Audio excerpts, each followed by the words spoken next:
ပြတန်းကမောင်ချစ်ကိုကျင်နာပါရဲ့နဲ့လမ်းခွဲမှာ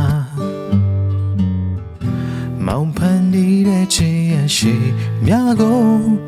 အခုမှအလွန်ပို့နေသလိုမောင်ချစ်ဆုံးကမင်းတယောက်တည်းလို့ဒီအချိန်မှသေးကသိလိုက်တာစန္ဒာလေးများနောက်ဘဝရှိစုက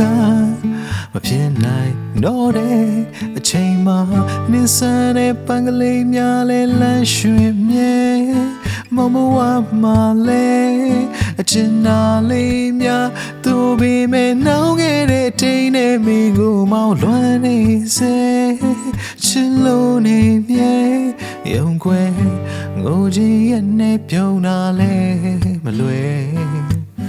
အာယုံမလွမ်းဆွေးများတော့ဝဲလဲအချင်နာချစ်ရဲ့အနေရတာလေးများအသေးမှအခုမှမြင်လာ